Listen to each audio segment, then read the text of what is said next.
तो स्पिरिचुअलिटी का एक ब्लर इमेज हमारे माइंड में रहता है। कौन सा वाला? ये वाला।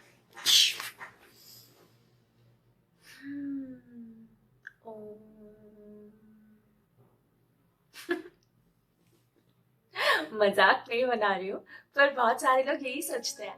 वो ये सोचते हैं कि स्पिरिचुअलिटी का मतलब है कि आप साधना कर रहे हैं, आप मेडिटेशन में हैं, आप बड़ी बड़ी क्रियास कर रहे हैं, that is spirituality.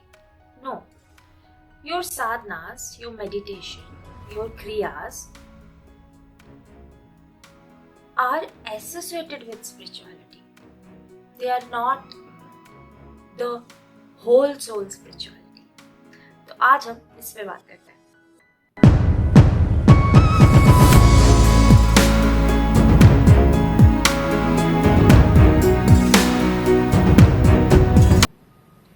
Hi all, my name is Arpita. Welcome to my channel Coming from my soul.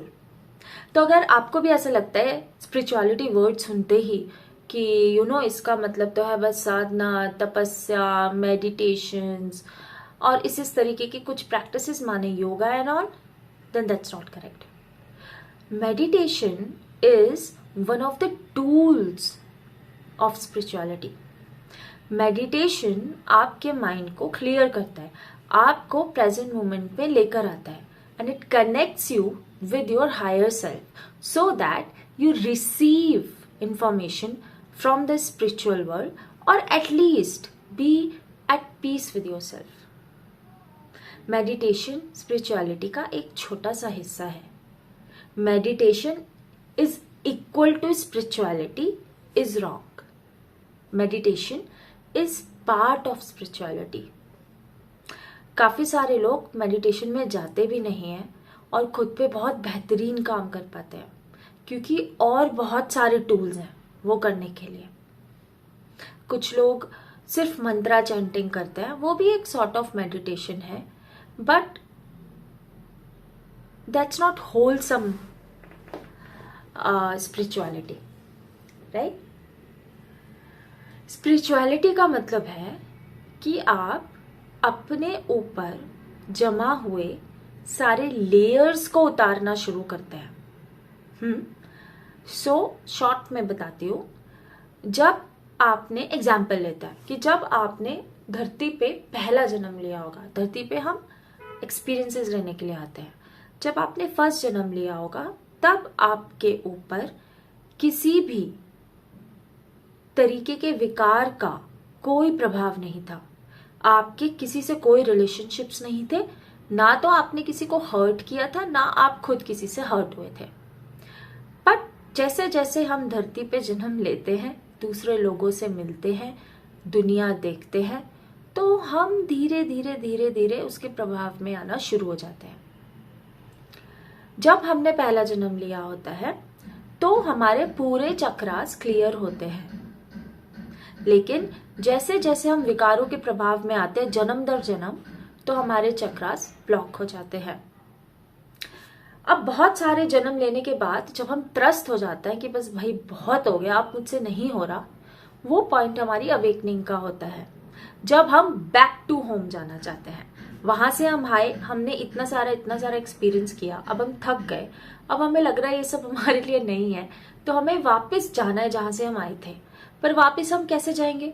जिस फॉर्म में आए थे उस फॉर्म में ही वापस जा सकते हैं। तो हम प्योर आए थे, जब हमारे ऊपर हमारे चक्रास पूरे क्लियर थे, हमारे ऊपर किसी रिलेशनशिप का कोई आवरण नहीं था, किसी विकार का कोई आवरण नहीं था। पर जब हम अवेकनिंग में आते हैं, हमें ये पता चल जाता है कि अब हमारा स्पिरिचुअल जर्नी स्टार्ट करना जरूरी है हमारे लिए। तब वापस जाने के लिए हमें जरूरी हो जाता है कि हम उन लेयर्स को उतारना शुरू करें। जितने भी विकार थे हमारे अंदर, काम, क्रोध, मोह, माया, धीरे धीरे धीरे धीरे उसको हटाएं। धीरे धीरे रिलेशनशिप्स के चलते जो कर्मास की वजह से हमारे चक्रास अफेक्टेड हुए थे, उन कर्मास को पे बैक करके, उन कर्मास को डिसॉल्व करके हम खुद को क्लीन करते चले जाएं। तो पहले जन्म में हम जितने प्योर आए थे, उतने जन्म में हमारा दोबारा से प्योर होना शुरू हो जाता है। इस प्रोसेस को हम कह देते हैं कॉन्शियसली कि ये स्पिरिचुअल पाथ पे है। स्पिरिचुअल पाथ पे एक्चुअली हर कोई होता है, पर इस प्रोसेस को हम बोल देते हैं that this person is a spiritual path, क्योंकि वो कॉन्शियसली स्पिरिचुअलिटी फॉलो कर रहा होता है। अब ये जो क्लीनिंग होती है हमारे अंदर की, हमें कर्मास रिजॉल्व करने हैं, हमें अब हमारे अंदर के सारे विकारों को निकालने हैं, इसके बहुत तरीके होते हैं, जिसका वन ऑफ द तरीका है मेडिटेशन बस। और गीता में ऐसा भी लिखा है कि कलयुग के टाइम में मेडिटेशन से खुद को क्लीन करना या मेडिटेशन से सो कॉल्ड मोक्ष की प्राप्ति करना बहुत मुश्किल है। क्यों? क्योंकि पहले जन्म में जो हमारा कॉन्शियसनेस लेवल होता है, हम कुछ भी अट्रैक्ट कर सकते हैं, हम जबरदस्त अबंडेंट होता है। अबंडेंट मतलब सिर्फ मनी नहीं, हर तरीके से हम अबंडेंट होता है, रिलेशनशिप वाइज, मन wise, money wise, food wise, हम हमेशा अच्छा ही खा रहे होते हैं, वेरी हेल्दी। पृथ्वी पे हर चीज बहुत ज्यादा हेल्दी होती है, रिलेशनशिप्स आपस में हेल्दी होते हैं, लोग किसी रैट रेस में नहीं होते हैं, वो सब सिर्फ एक सोल कॉन्शियसनेस भाव से लाइफ का एक्सपीरियंस ले रहे होते हैं। पर एक्सपीरियंस लेते लेते हम यहां पहुंच जाते हैं जहां हम हैं आज इस कलयुग में। तो अब मेडिटेशन क्या करता है? आपके दिमाग को स्थिर करता है, जिससे कि आप खुद को समझ पाए। अगर आप चाहते हैं कि आप मेडिटेशन से ही मोक्ष प्राप्त कर ले, अपने सारे कर्मास को डिसॉल्व कर ले और अपने अंदर के सारे विकारों को हटा दें, तो वो बहुत मुश्किल है। उसके लिए हजारों साल की तपस्या करनी पड़ती है। और ऐसा भी कहा जाता है कि जिसने भी हमें बनाया, चाहे आप यूनिवर्स में माने, चाहे क्रिएटर में माने, जिसने भी, उसको सबसे ज्यादा वो ह्यूमन बींग्स पसंद होते हैं जो अपने मटेरियलिस्टिक लाइफ में और अपनी स्पिरिचुअल लाइफ में एक बैलेंस बना के चलते हैं। सबसे ज्यादा उन्हें वो पसंद होता है। मैं वो गीता का श्लोक अगर मुझे मिलेगा, मुझे ढूंढना पड़ेगा कौन से चैप्टर में है, तो मैं स्क्रीन पे शेयर कर दूंगी, आप लोग पढ़ सकते हैं। तो सिर्फ साधना से उस काम को करना एक कलियुगी इंसान की बस की बात नहीं। और बल्कि ऐसा भी कहते हैं कि साधना करना, हिमालयास में चले जाना, अपनी फैमिली से दूर चले जाना और वहां जाके अपनी स्पिरिचुअलिटी करना बहुत आसान है। उससे कई ज्यादा मुश्किल है एक गृहस्थ जीवन में रह के सारे चीजों से खुद को डिटैच करके असेंड करना, वो सबसे ज्यादा मुश्किल है। उसके बहुत सारे तरीके होते हैं, जिसका एक तरीका मेडिटेशन है, जैसे मैंने बताया। Then we have mirror exercises, we have therapies like past life regression, वो आपके पिछले जन्मों के कर्मास आपको बता के, या आपकी इस जन्म की कौन सी हैबिट है, वो हैबिट्स आपको पिछले जन्म में दिखा के और उसका नुकसान दिखा के इस जन्म में ट्रांसफॉर्म करा देता है, PLR। ठीक है।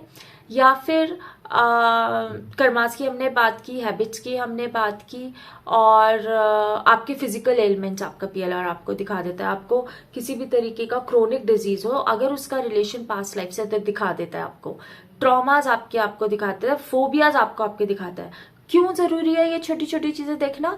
क्योंकि यही तो वो लेयर्स है, तो हमें उतारनी है। कुछ बड़ा बड़ा हमें नहीं उतारना है, हमारे अंदर की छोटी छोटी कमियों को धीरे धीरे हमें डिसॉल्व करना है। तो बहुत सारे लोग असेंशन के लिए भी पास्ट लाइफ रिग्रेशन कराने आते हैं कि एक के बाद एक उन्हें जानना होता है कि कौन कौन से एरियाज पे उनको काम करने की जरूरत है।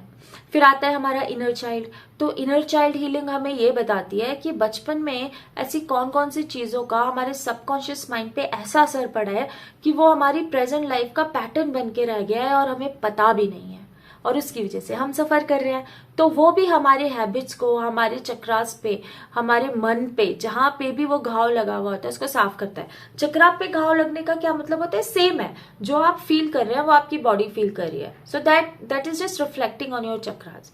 सो माने कि अगर आपको अपनी जिंदगी में फाइनेंसिस का डर नहीं है, डर नहीं है मन से, आप डरते नहीं है, आपको पता है कि हमेशा आप ठीक रहेंगे, चाहे आपकी जॉब छूट जाए तो आप बिजनेस कर लेंगे या आप नई जॉब ले लेंगे, पर आप घबराते नहीं है फाइनेंसेस को लेके, तो यानी कि आपका रूट चक्रा हेल्दी है। This is one of the example. Root chakra के और भी बहुत एग्जाम्पल है। तो अभी क्या हुआ, जिस भी जन्म में आपके मन में ये डर बैठ गया होगा कि मुझे पैसों की बहुत जरूरत है, पैसे नहीं मिले तो मेरी जिंदगी का क्या होगा, बस वही एक एरिया आपके रूट चक्रा का डैमेज हो गया है, और वो फिर जन्म दर जन्म आगे बढ़ता जा रहा है। तो जो आप मन में सोच रहे हैं वो आपकी बॉडी में उतर रहा है, जो आपकी बॉडी में उतर रहा है वो आपके मन पे इफेक्ट डाल रहा है। So it's a cycle. तो या तो आप मन की तरफ से काम करें या आप बॉडी की तरफ से तपस्या करके काम करे, दोनों एक ही बात है। फिर आता है आपका एंसेस्ट्रल हीलिंग, माने आपके पूर्वजों के साथ ऐसे क्या क्या चीजें हुई जो ट्रॉमा बन के आपके डीएनए में नीचे उतर गया है। तो एंसेस्ट्रल हीलिंग में हम वो सारी चीजें पता कर लेते हैं कि आपके पूर्वजों के साथ ऐसा क्या होगा जिसकी वजह से आपके घुटनों में दर्द है, या आपको बच्चा नहीं हो पा रहा है, या आपके 3 पीढ़ियों से आपके फाइनेंसेस ही ठीक नहीं है, इस तरीके की चीजें। तो ये सारी चीजें आपकी जिंदगी की जो आपकी परेशान करती है, ये सब कुछ नहीं है, ये आपकी स्पिरिचुअलिटी का ही हिस्सा है। मेडिटेशन तो बस एक टूल है जो आपके दिमाग को शांत करेगा, जिससे कि आप ये सारी चीजों को समझ पाए। मेडिटेशन से सीधे असेंड कर जाना और बैक टू होम हो जाना बाबा बहुत मुश्किल है। ये सारे मिथ्स हैं, बहुत बिरले लोग ये करते हैं और उनको रोल ही ये दिया गया होता है कि वो सिर्फ अपने तप से, अपनी तपस्या से अर्थ के वाइब्रेशन को बढ़ाकर रखे, जिससे कि वाइब्रेशंस इतने डाउन ना हो जाए कि लोगों का जीना ही मुश्किल हो जाए। जी हाँ, वाइब्रेशंस हमेशा एक अच्छे आचार और अच्छे विचार से ही अप होते हैं। हम जितनी गलतियां करते चले जाते हैं उतने हमारे वाइब्रेशन डाउन होते हैं, और वही गलतियां कलेक्टिव में सब लोग मिलके कर रहे होते हैं तो प्लैनेट के वाइब्रेशन डाउन हो जाते हैं। बस ये सिंपल सा डिफरेंस है। तो spirituality is not only about meditation. Meditation is a part of spirituality. It's a tool given to you so that you can understand your own vikars. You can work on yourself. You can imbibe good habits in you, imbibe a good character. चाहे आपके पास में कुछ भी क्यों ना हुआ हो, आगे बढ़ जाना, अपने अंदर से वो लेयर्स उतारते जाना, ये स्पिरिचुअलिटी है। स्पिरिचुअलिटी मेडिटेशन नहीं है। मेडिटेशन स्पिरिचुअलिटी का बस एक हिस्सा है। इससे रिलेटेड आपको कोई और क्वेश्चन पूछना हो तो मुझे बताइएगा। Thank you, bye bye.